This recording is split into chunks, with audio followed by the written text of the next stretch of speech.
എല്ലാവർക്കും happy new year. ഈ ഒരു വീഡിയോ കാണുന്ന എല്ലാവർക്കും ഈ ഒരു 2024 നല്ലൊരു വർഷമാവട്ടെ. അപ്പോൾ നമുക്ക് ഇന്നത്തെ വീഡിയോയിലേക്ക് പോകാം. ആരെങ്കിലും എൻ്റെ ചാനൽ പുതുതായിട്ട് കാണുന്നുണ്ടെങ്കിൽ വീഡിയോസൊക്കെ ഒന്ന് കണ്ടു നോക്കുക. ഇഷ്ടമാവുകയാണെങ്കിൽ മാത്രം ഒന്ന് ചാനൽ സബ്സ്ക്രൈബ് ചെയ്ത് സപ്പോർട്ട് ചെയ്യുക. അതേപോലെ തന്നെ തൊട്ടടുത്തുള്ള ബെല്ലൈക്കൺ കൂടെ പ്രസ് ചെയ്യാൻ മറക്കരുത്. അതിനുശേഷം അതിൻ്റെ അടുത്തുള്ള ഓൾ എന്ന ഓപ്ഷൻ കൂടെ എനേബിൾ ചെയ്ത് വെക്കുക കേട്ടോ. അപ്പോൾ നമുക്ക് ഇന്നത്തെ വീഡിയോയിലേക്ക് പോകാം. ഇന്ന് ഞാൻ വന്നിട്ടുള്ളത് കുറച്ച് നല്ല നല്ല ടിപ്സുകളൊക്കെ കളക്ട് ചെയ്തുകൊണ്ടാണ്. ചിലപ്പോൾ ഇത് നിങ്ങൾക്ക് അറിയാവുന്നതായിരിക്കും, അറിയാത്തതാണെങ്കിൽ സ്കിപ്പ് അടിച്ച് പോവുക. അറിയാത്ത ഏതെങ്കിലും ടിപ്പ് ഞാൻ പറയുന്നുണ്ടെങ്കിൽ ഒന്ന് വീഡിയോ ലൈക്ക് ചെയ്യാനും കൂടെ മറക്കരുത് കേട്ടോ. അപ്പോൾ നമുക്ക് ആദ്യത്തെ ടിപ്പിലേക്ക് പോവാം.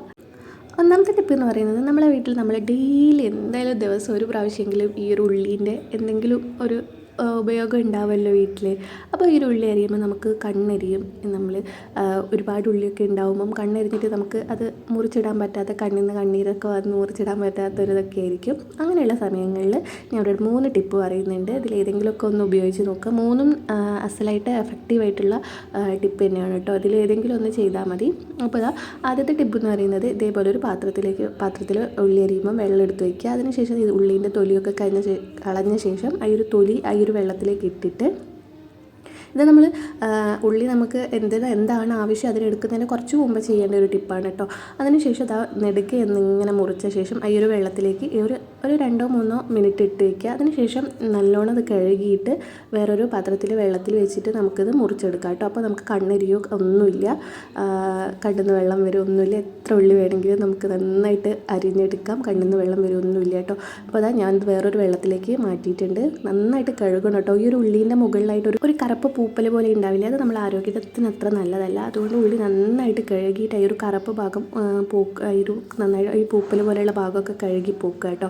ഇത് ഞാനിപ്പോൾ വേറൊരു വെള്ളത്തിലേക്ക് ഇട്ട് വെച്ചതാണ്. ഇങ്ങനെ മുറിക്കുമ്പോൾ നമുക്ക് കണ്ണെരിയൊന്നുമില്ല കേട്ടോ. പിന്നെ ഒരു ഇത്തിരി ഉപ്പും കൂടി ഈ ഒരു വെള്ളത്തിലിടുകയാണെങ്കിലും കൂടുതൽ നല്ലതാണ് കേട്ടോ. പിന്നെ അടുത്തൊരു ടിപ്പ് പറയാം. ഉള്ളി നമ്മൾ മുറിക്കുമ്പം ആദ്യം നമ്മൾ അരിഞ്ഞെടുത്തിട്ടുള്ള ഒരു ചെറിയ കഷ്ണം ഈ ഒരു കത്തീൻ്റെ തുമ്പത്ത് ഇതേപോലെ ഒന്ന് കുത്തി വയ്ക്കുക. അതിനുശേഷം ഉള്ളി അരിയുകയാണെങ്കിൽ കണ്ണെരിയില്ല കേട്ടോ. നമുക്ക് നന്നായിട്ട് അരിഞ്ഞെടുക്കാം. ഒരിത്തിരി പോലും കണ്ണിൽ നിന്ന് വെള്ളം വരുമോ കണ്ണെരിയോ ഒന്നുമില്ല കേട്ടോ. ഇതേപോലെ ആദ്യത്തെ നമ്മൾ മുറിച്ചെടുക്കുന്ന ഒരു ചെറിയൊരു കഷ്ണം ഈ ഒരു കത്തീൻ്റെ തുമ്പത്തേക്കായിട്ട് കുത്തി വെച്ചാൽ മതി. അടുത്തൊരു ടിപ്പ് എന്ന് പറയുന്നത്, നമ്മൾ അരിയുന്ന ഈ ഒരു കത്തിയില്ലേ, ഗ്യാസിൻ്റെ ഫ്ലെയിം ഓൺ ചെയ്ത ശേഷം ഈ ഒരു കത്തി നന്നായിട്ടൊന്ന് ചൂടാക്കി കൊടുക്കുക. കൈ പൊള്ളുന്ന രീതിയിൽ ചൂടാക്കി കൊടുക്കണ്ട കേട്ടോ. ചെറിയൊരു രീതിയിൽ അത്യാവശ്യം ഒന്ന് ചൂടാക്കി കൊടുക്കുക. അതിനുശേഷം നമ്മൾ ഉള്ളി അരിയുവാണെങ്കിൽ നമ്മളെ കണ്ണൊന്നും എരിയില്ല കേട്ടോ. നല്ലപോലെ അരിഞ്ഞെടുക്കാം കേട്ടോ. ഇങ്ങനെ എത്ര ഉള്ളി വേണമെങ്കിലും നമുക്ക് അരിഞ്ഞെടുക്കാം. കത്തി ഒന്ന് ജസ്റ്റ് ഒന്ന് ചൂടാക്കി കൊടുത്താൽ മതി കേട്ടോ. അടുത്തതായിട്ടുള്ളൊരു ടിപ്പാണ് ഇത്. നമ്മൾ സ്കൂളിൽ പോകുന്ന കുട്ടികളായാലും അല്ലെങ്കിൽ ജോലിക്ക് പോകുന്ന വീട്ടിലുള്ളവർ ആരായാലും അവർക്കൊക്കെ വേണ്ടിയിട്ടുള്ളൊരു ടിപ്പാണ്. ഇതേപോലത്തെ ഒരു വെളുത്തുള്ളി എടുക്കുക.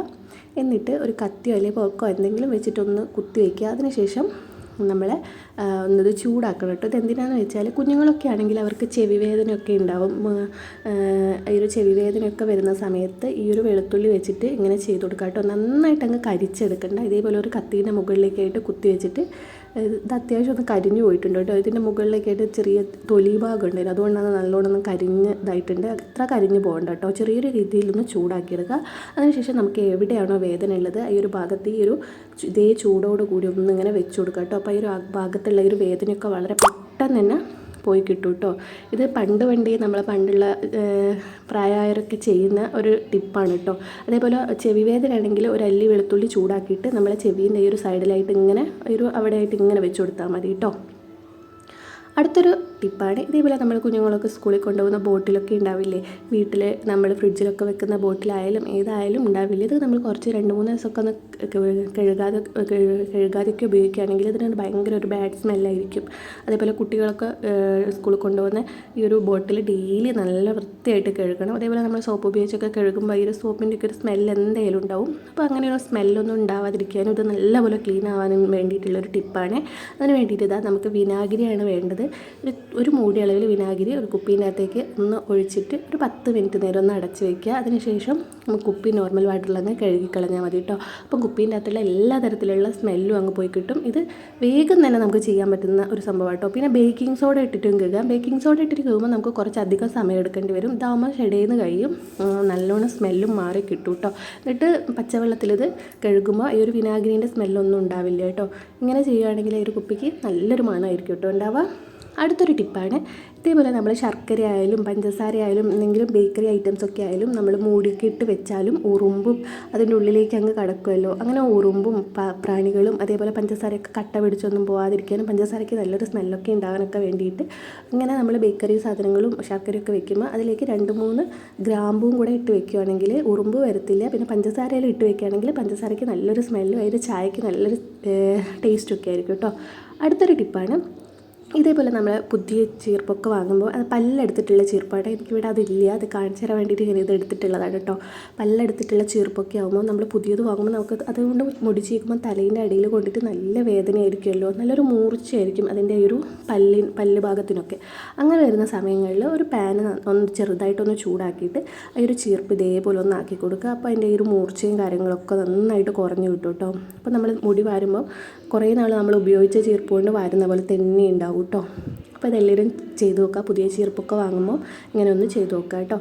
അടുത്തൊരു ടിപ്പാണ്, ഇത് നന്നായിട്ട് തിളച്ചിട്ടുള്ള വെള്ളമാണ് കേട്ടോ. അപ്പോൾ വെള്ളം നല്ലപോലെ തിളപ്പിച്ച ശേഷം ഒരു പാത്രത്തിലേക്ക് ഒഴിച്ചു വയ്ക്കുക. എന്നിട്ട് അതിലേക്ക് നമ്മൾ ഉപയോഗിക്കുന്ന ഏത് പൗഡർ ആയാലും കുഴപ്പമില്ല, കുറച്ച് പൗഡർ ഇട്ട് കൊടുക്കുക കേട്ടോ. ഇതേപോലെ ഞാനിവിടെ എടുത്തിട്ടുള്ളത് ബേബി പൗഡറാണ്. അപ്പോൾ ഏത് പൗഡറായാലും കുഴപ്പമില്ല, നമ്മൾ ഉപയോഗിക്കുന്ന ഏതെങ്കിലും ഒരു പൗഡർ അതിലേക്ക് കുറച്ചൊന്ന് ഇങ്ങനെ ഇട്ട് കൊടുക്കുക. അതിനുശേഷം ഒരു സ്പൂൺ വെച്ചിട്ട് നന്നായിട്ടൊന്ന് മിക്സ് ചെയ്ത് കൊടുക്കുക കേട്ടോ. അപ്പോൾ അത് ഞാനിവിടെ ഒരു പൗഡർ കുറച്ചെടുത്തിട്ടൊന്ന് വെള്ളത്തിലേക്ക് ഇട്ട് കൊടുത്തിട്ടുണ്ട്. ഇത് നല്ലപോലെ ഒന്ന് മിക്സ് ചെയ്ത് കൊടുക്കുക. അതിനുശേഷം നമ്മൾ ഉപയോഗിക്കുന്ന ഏതെങ്കിലും ഒരു പെർഫ്യൂം എടുത്തിട്ട് ഈ ഒരു വെള്ളത്തിലേക്ക് കുറച്ചൊന്ന് സ്പ്രേ ചെയ്ത് കൊടുക്കുക കേട്ടോ.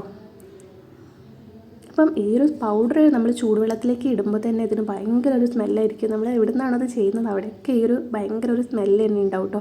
പിന്നെ അതിലേക്ക് പെർഫ്യൂം കൂടെ അടിക്കുമ്പം സ്മെല്ല് ഇരട്ടിയാവുകയാണ് ചെയ്യുക. എന്നിട്ട് ഇത് നമ്മൾ വീട്ടിൽ സ്പ്രേ ബോട്ടിൽ ഉണ്ടെങ്കിൽ ഈ ഒരു സ്പ്രേ ബോട്ടിലേക്ക് ഇത് ഒഴിച്ചു കൊടുക്കുക, ഇല്ലെങ്കിൽ ഏതെങ്കിലും ഒരു കുപ്പിക്ക് ഹോൾസ് വെച്ചിട്ട് അതിലേക്ക് ഒഴിച്ചു കൊടുക്കുക കേട്ടോ. ഇത് നമ്മൾ അയൺ ചെയ്യുമ്പം നല്ല പുതിയ ഡ്രസ്സൊക്കെ അയൺ ചെയ്യുമ്പം അതിൻ്റെ മുകളിലേക്ക് സ്പ്രേ ചെയ്ത് കൊടുത്തിട്ട് അയൺ ചെയ്യുവാണെങ്കിൽ ഈ ഒരു സ്മെല്ല് എപ്പോഴും നിലനിൽക്കുകയും ചെയ്യും. നമ്മൾ തലമാരയിൽ മടക്കി വെച്ച് പിന്നെ നമ്മൾ കുറേ കഴിഞ്ഞിട്ടൊക്കെയാണ് അത് യൂസ് ചെയ്യുന്നതെങ്കിലും അതിന് ഈ ഒരു സ്മെല്ലുണ്ടാവും. അതേപോലെ പുത്തം പോലെ ഉണ്ടാവും കേട്ടോ. നമ്മൾ അയൺ ചെയ്യുമ്പോൾ അത് സ്പ്രേ ചെയ്ത് കൊടുത്തിട്ട് അയൺ ചെയ്യുകയാണെങ്കിൽ ഈ ഒരു ഡ്രസ്സ് നന്നായി പുതിയതായിട്ട് തന്നെ ഇരിക്കുകയും ചെയ്യും. അതേപോലെ നമ്മളെ വീട്ടിലുള്ള കർട്ടൻ സോഫ സെറ്റ് അതിൻ്റെ മുകളിലൊക്കെ അടിക്കുകയാണെങ്കിൽ എയർ ഫ്രഷ്നറിൻ്റെ ആവശ്യമില്ല കേട്ടോ. അപ്പോൾ ഇന്ന് ഞാൻ പറഞ്ഞ ടിപ്സൊക്കെ എല്ലാവർക്കും ഇഷ്ടമായി എന്ന് വിചാരിക്കുന്നു. താങ്ക്